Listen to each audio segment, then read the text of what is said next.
पाटीर वर्ज्य वस्तु जदि घर भितर आपण को कणरे कि कोठी कपाड़ू थांती ता द्वारा कौन हम ना बहु कष्ट अर्जन करिथिबा जस सम्मान आपण पाखे बेसी दिन रही मन रखिए। तेणु पाटीरू बाहर वर्ज्य वस्तु ताकू एठी सेठी घर भितर न पकई बाहर पकांतु नचेत डस्टबिन ले पकांतु किंतु घर एठी सेठी पाटीरू बाहर जिनिस थू थू करी पकांतु नहीं कि पाटीरू काढ़ी पकांतु नहीं जस सम्मान पलि घर बीम तले केबे बसंतु नहीं किंबा केबे खट पकईकी बीम तले शुअंतु नहीं मन रखिबे कथा एवं यह कले सौभाग्य रे बाधा आनी थाए।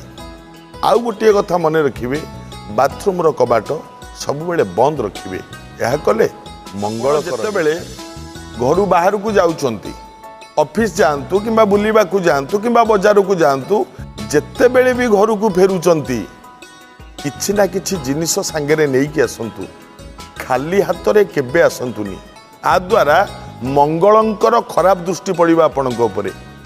जेतेबेले घर को आसुचंती किछि ना किछि जिनिस खाद्य जिनिस हो घरर कोनोसी उपकरण हो किछि ना किछि हाथ रे जो माने बिछणारू उठिबा परे बिछणा असजड़ा अवस्था रे छाड़ी पलांती शनि राहुंकर कुदृष्टि तांको उपरे पड़ी थाए मन रखते कथा।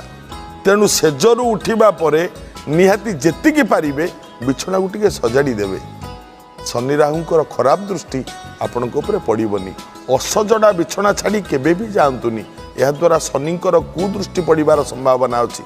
यह पालन कले घरे जोठी ठाकुर घर करिसंती जोठी ठाकुर रखी आपण पूजा करूचंती ठाकुर घरे प्रत्येक दिन संध्या बेले सकाळे जदि न होउची गोटिए थर सकाळे हो चाहे संध्या बेले हो झुणा दियंतु ठाकुर घरे निहाती झुणा टिके दियंतु नचेत जदि झुणा दबा पई असुविधा होउची निया रड मिलिवनी झुणा केमि दबा जदि असुविधा होउची ताले खंडे कर्पूर रे टिके आळती करंतु प्रत्येक दिन अशुभ दृष्टि दूरेई जीवो। ठाकुर निजे कहिचंती मु झुणा एवं कर्पूर रे मु संतुष्ट हेई थाए झुणा जदि न देई पारुचंती कर्पूर आळती टिके करंतु ठाकुर संतोष रे रहिले आपण संतुष्ट रे रहिबे घरर अशुभत्व दूरेई जीवो शुभ फल। नित्य शुक्रवार दिन राति रे किछि मीठा खाद्य प्रस्तुत करंतु एवं से मीठा खाद्य को परिवारर समस्त सदस्य एकाठी बसी भोजन करंतु आ द्वारा अनेक मंगल होता है। शुक्रवार राति रे मीठा खाद्य खाइले देवता माने संतुष्ट होता यह पालन कले राति रे माँ माने केबे भी मुंड कुंडांतु नाही केबे भी मुंड कुंडांतु नाही एवं दांतरे केबे नख छिड़ांतु नाही यह अमंगल सूचक होता है।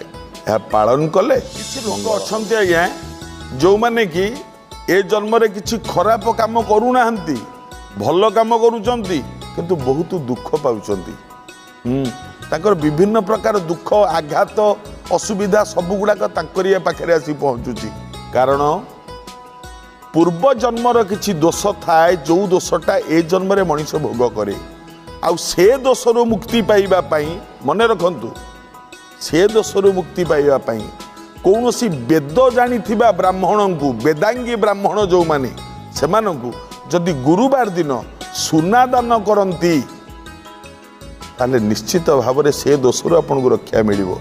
यह पालन कले आपण माने भोजन कला बेले खाइला बेले अधिकांश लोक निजर बाम हाथ को पाद उपरे रखी खाती गोड़ उपरे रखी खाती जमा से काम करेनि भोजन कला बेले हाथ पादरे बा गोड़े रखिबे नाही बाम हाथ एवं खाइबा बेले मुंडरे टोपी पगड़ी गामुछा शीत वस्त्र ये जमी मुंडरे न रहे मुंडरे सब रखिबेनी एवं बाम हाथ गोड़े थोई खाइबेनी एवं हाथ भरा देकी केबे भूमि रे हाथ भरा देई केबे भोजन करिबेनी ए सब कले शरीर पाई कुआडे यात्रा करूचंती यात्रा कला बेले जदि रविवार दिन यात्रा करूथांती रविवार दिन मुंडरे हाथ देकी यात्रा आरंभ करिवे सोमवार दिन मुहरे हाथ देई ଯାତ୍ରା ଆରମ୍ଭ କରିବେ।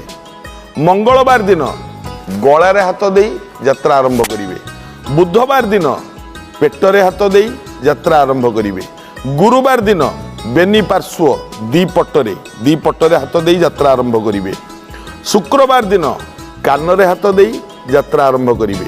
ଶନିବାର ଦିନ ପିଠିରେ ହାତ ଦେଇ ଯାତ୍ରା ଆରମ୍ଭ କରିବେ।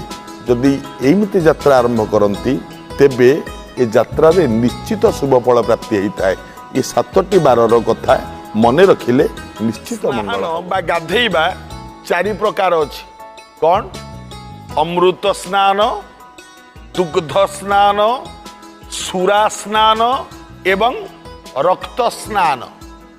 ବ୍ରାହ୍ମ ମୁହୂର୍ତ୍ତରେ ବା ରାତି 4:30 ରୁ 5:30 ଭିତରେ ଯେଉଁ ସ୍ନାନଟା କରାଯାଏ ତାକୁ କହନ୍ତି ଅମୃତ ସ୍ନାନ।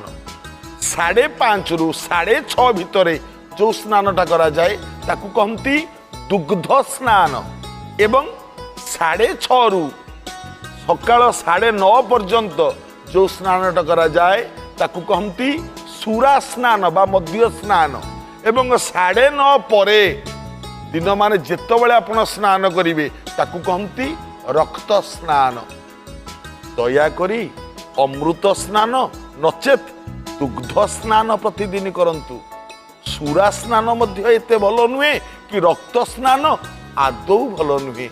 ଏହା କଲେ ଆପଣଙ୍କର ମଙ୍ଗଳ, ଶରୀର ଆରୋଗ୍ୟ ରହିବ। ମଙ୍ଗଳବାର ଦିନ କେବେ କାହାରି ନିକଟରୁ ଟଙ୍କା କରଜ ଆଣନ୍ତୁ ନାହିଁ। ମଙ୍ଗଳବାର ଦିନ ବା ଧାର ଆଣନ୍ତୁ ନାହିଁ।